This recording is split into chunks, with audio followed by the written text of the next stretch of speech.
দলগাঁও সমষ্টিত কংগ্ৰেছ শূন্য নে গোটেই অসমত UDF শূন্য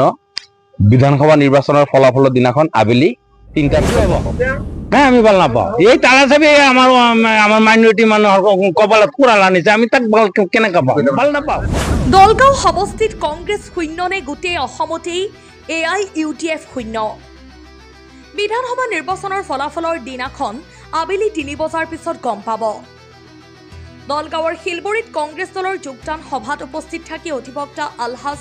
ৰেকিবুদ্দিন আহমেদে কৰিলে বিস্ফোৰক মন্তব্য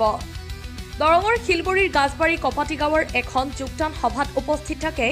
আঞ্চলিক আৰু জিলা পৰ্যায়ৰ কংগ্ৰেছ নেতা কৰ্মীসকলে দলগাঁও সমষ্টিত প্ৰাৰ্থী কেন্দ্ৰিক কোনো সমস্যা নাই কংগ্ৰেছ দলৰ প্ৰাৰ্থিত্ব প্ৰত্যাশীৰ সংখ্যা বাঢ়িছে বুলি মন্তব্য কৰে অধিবক্তাগৰাকীয়ে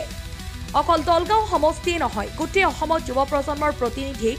অগ্ৰাধিকাৰ দিয়া হ'ব বুলি প্ৰদেশ কংগ্ৰেছৰ সভাপতিয়ে ঘোষণা কৰিছে বুলিও মন্তব্য কৰে যুৱ নেতা তথা ৰাইজৰ স্বাৰ্থত সদায় কাম কৰি অহা কংগ্ৰেছী নেতা কৰ্মীসকলে AIUDFৰ দখলত থকা সমষ্টিটো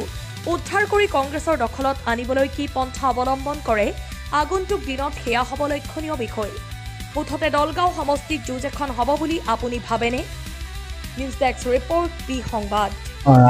আমি দাওয়াত কৰা নাইতো আমাৰ সৰু ভাইটিয়ে মোক মাতি আনিছে যে আমি নজ পঢ়ি আছো তেতিয়া ফোন আহিছে টেবুলত চকীৰ ওপৰত মোবাইল তেতিয়া আমি নজ পঢ়ি পেলাই মোবাইলটো লৈছো লৈ পেলাই দেখি আমাৰ ভাইটিয়ে ফোন কৰিছে তাক ফোন কৰিছো কিয় তুমি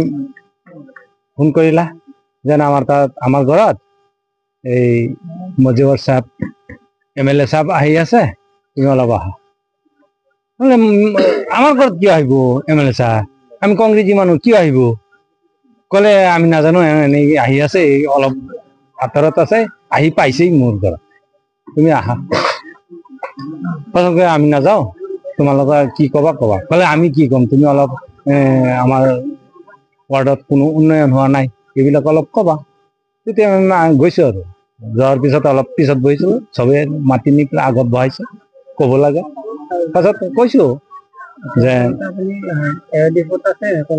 নাই আমি কংগ্ৰেছৰ আগৰ পৰাই কংগ্ৰেছ আমি আজিলৈকে তাৰাচাবিত ভোটই দিয়া নাই এনেই মিছা মিছি খালি কলে হ'ব নেকি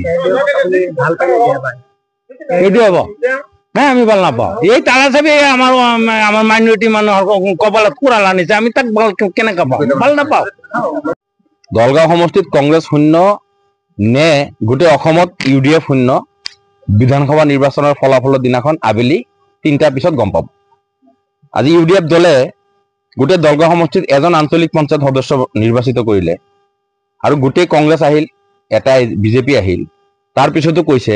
তেওঁলোকে আচলতে ভাবিছে যে 2006 2011 2016 2021ত যেনেকৈ ৰাইজে তেওঁলোক ভোট দিছে আকৌ ৰাইজক এই মিছা প্ৰলোভন আৰু আস্ফালনে দি এই যে টুপি পিন্ধোৱা যিটো ৰাজনীতি সেইটো কৰি মানুহক নিৰ্বাচনত দেওনা পাৰ হ'ব বুলি ভাবিছে আপুনি চাব ফলাফলৰ পিছত UDF-এ তেওঁলোকে লোকসভা নিৰ্বাচনত দুৰ্গাদাস বড়ো ডাঙৰীয়াক ইয়াত নাঙলৰ ছবিত ইলেকশ্যন খেলিবলৈ মাতি আনি এই 32,000 নে 33,000 ভোট পাইছিলে মুজিবুৰ ৰহমান ডাঙৰীয়াই ঠিক সেইখিনি ভোট বিধানসভা নিৰ্বাচনৰ ফলাফলৰ পিছত পাব বুলি আমি এটা ধাৰণা কৰিছো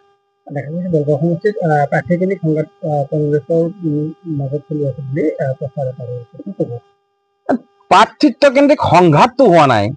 এতিয়ালৈকে এজন প্ৰাৰ্থিত্ব প্ৰত্যাশীলত আৰু এজনৰ ক'তো কথা কাটাকাটি হোৱা নাই কংগ্ৰেছ দলৰ প্ৰাৰ্থিত্ব প্ৰত্যাশীৰ সংখ্যাটো বাঢ়িছে আৰু তাৰ মানে সংঘাত বুলি নকব যিহেতু দলে প্ৰাৰ্থিত্ব দিব নতুন প্ৰাৰ্থীৰ কথা ওলাইছে প্ৰদেশ কংগ্ৰেছ কমিটিৰ সভাপতি ডাঙৰীয়াই যুৱ প্ৰজন্মৰ প্ৰতিনিধিক অগ্ৰাধিকাৰ দিয়া হ'ব বুলি ঘোষণা কৰিছে আৰু চৌদিশে অকল দলগাঁও সমষ্টি নহয় নতুন প্ৰতিভা সম্পন্ন ব্যক্তিসকল এই নিৰ্বাচন প্ৰক্ৰিয়াৰ জৰিয়তে দলৰ কৰ্মীসকল বিধায়ক হোৱাৰ এটা সপোন দেখিছে আৰু সেই কাৰণে প্ৰাৰ্থিত্ব বিচাৰিছে প্ৰাৰ্থিত্ব বিচাৰাটো ভাল কথা সকলোৱে দলৰ হৈ প্ৰচাৰ কৰিছে গাঁৱে ভূঞে গৈ ৰাইজৰ মাজত কংগ্ৰেছৰ নীতি কৰ্মপন্থা অনাগত দিনৰ কৰ্মসূচীৰ ওপৰত আলাপ আলোচনা কৰিছে বিজেপিৰ যিখিনি ভুৱা প্ৰলোভনৰ ৰাজনীতি আছিল মূল্যবৃদ্ধিৰ বিৰুদ্ধে কথা কৈছে ধৰ্মীয় ৰাজনীতিকৰণ মেৰুকৰণৰ ৰাজনীতি ধৰ্মীয় বিভাজনৰ ঘৃণা আৰু হিংসাৰ ৰাজনীতিৰ বিৰুদ্ধে কথা কৈছে এইখিনি কথা সকলো মানুহে শুনিছে মানুহখিনি হৃদয়ঙ্গম কৰিছে আৰু সুন্দৰ সমাজ ব্যৱস্থাৰ কাৰণে, অৰ্থনৈতিক সুন্দৰ এটা সমাজ ব্যৱস্থাৰ কাৰণে, এটা সামাজিক বাতাবৰণ সৃষ্টি কৰাৰ কাৰণে, হিন্দু মুছলমানৰ সম্প্ৰীতিৰ এনাজৰীডাল টনকিয়াল কৰাৰ কাৰণে এটা নতুন ৰাজনীতিৰ সপোন ৰাইজে দেখিছে।